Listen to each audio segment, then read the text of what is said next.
pertama tidak. Nah, kita harus berusaha untuk memenuhi kedua syarat ini. Itu syarat sederhananya. Karena itu, ketika kita akan mengajar di kegiatan inti ini, kita harus pikirkan bagaimana cara saya memulai supaya anak-anak tertarik. Saya akan ngomong tentang laporan hasil penelitian, sesuatu yang sangat akademis dan terlalu serius. Saya akan mulai dengan cara apa? Kemudian bagaimana cara saya mengajarkannya supaya nanti di akhir mereka mengerti dengan cara yang menyenangkan. Mengerti dengan cara. Nah, misalnya saya akan memulai kelas dengan bilang begini. Sebenarnya saat ini kita sudah musnah. Tinggal cerita. Kalau kemarin kita tidak lolos dari corona, betul kan? Ini termasuk makhluk hidup atau bukan? Itu cara memulai yang bagus kan? Akan sangat menarik. Yang otak pendek akan langsung bilang, oh itu batu. Itu batu, pasti bukan makhluk tidak hidup. Ibu ada. Tapi baru kita akan bahas. Nah, sampai di sini saya akan mengajarkan dua materi saya. Apa itu laporan hasil penelitian dan ciri-cirinya sesuai dengan indikator yang ada di ATP. Bagaimana caranya? Misalnya, guru memutuskan akan mengajarkan dua materi ini pakai metode TPS yang tadi. Pakai metode TPS. Maka, guru akan mulai dengan misalnya sebentar ya, pengantarnya guru menyampaikan bahwa untuk dapat menulis laporan hasil penelitian, siswa harus membaca. Baca dulu ya. Setelah baca baru siswa diminta membentuk kelompok dengan jumlah anggota 4 atau 6 orang. Kita minta 4 atau 6 karena nanti ada langkah yang berdua tadi, berpasangan tuh. Nah, kalau ternyata di jumlah siswa dalam kelas ganjil, berarti kan ada kelompok yang tidak 4 atau 6 atau mungkin 5 atau 7. Jadi saya bilang ini karena kami memakai TPS, ini satu jadi kakak keluar. Kalau mereka mencapai tujuan pembelajaran. Nah, tetapi coba perhatikan, ini bukan, kan saya bilang pertanyaan, padahal ini pertanyaan apa bukan? Belum tak? Ini pernyataan. Saya coba menjadi pertanyaan. Maka yang satu menjadi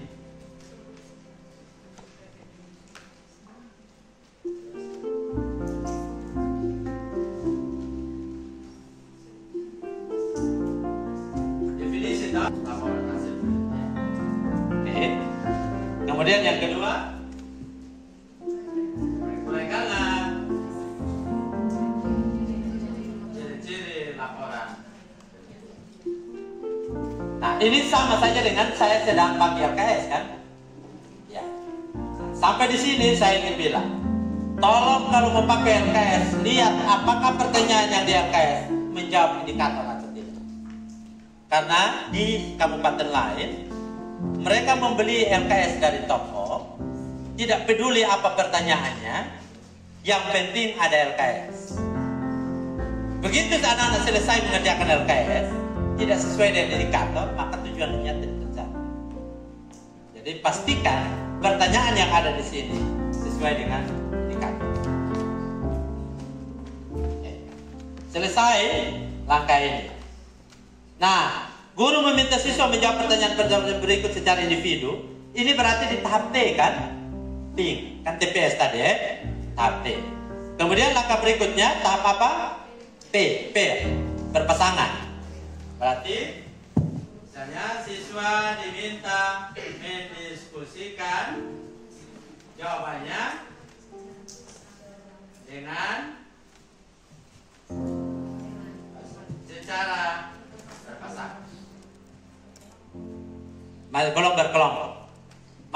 berpasangan. Karena di tahap P ya, tahap T-nya ting itu yang individu, tahap P-nya P berpasangan, berdua. Oke, setelah tahap P apalagi tahapnya share di kelompok kecil ya. Oke, baru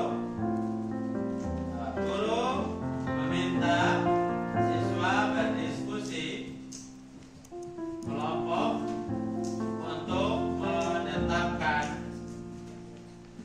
jawaban yang merupakan jawaban kelompok.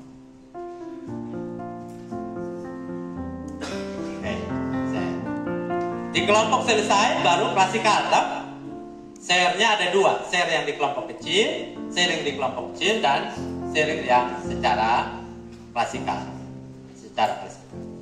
Nah, baru guru meminta salah satu kelompok menyampaikan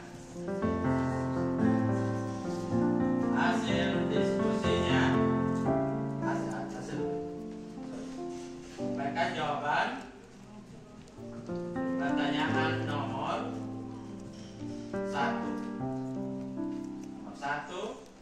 dan selanjutnya nomor 2 untuk kelompok lain. Bisa begini. Oke.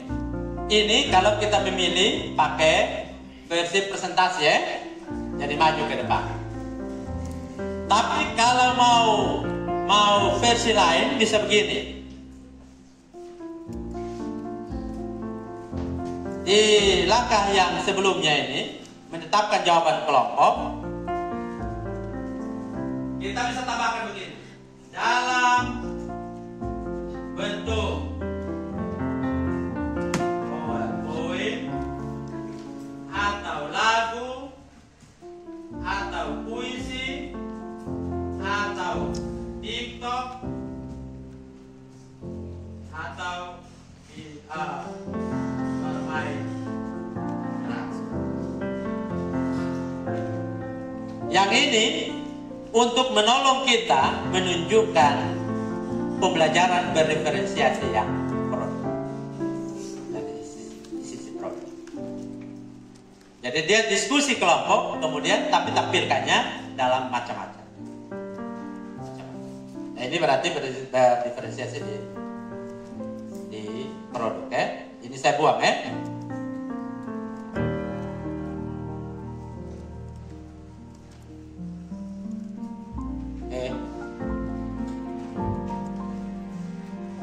Oke, mereka sudah tampilkan dan ini sudah presentasi.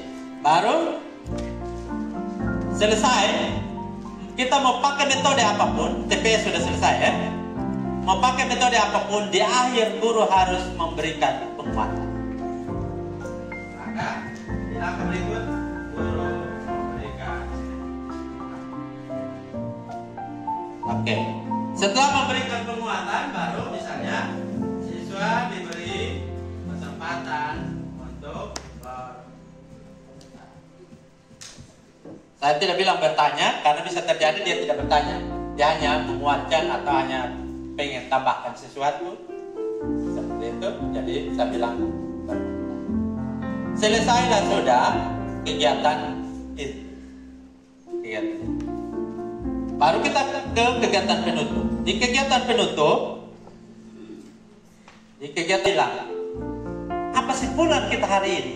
Dia hanya sebut ulang dua yang tadi. Oh ya, yang pertama, laporan hasil penelitian adalah. Kedua, ciri-cirinya adalah ya. Selesai.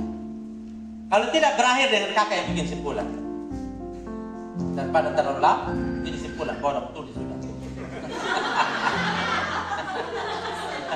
Emosi, saya super api-api bermusa-musa nih. Perlu simpul, perlu tahu itu artinya lu tahu dari tadi kita ngomong apa.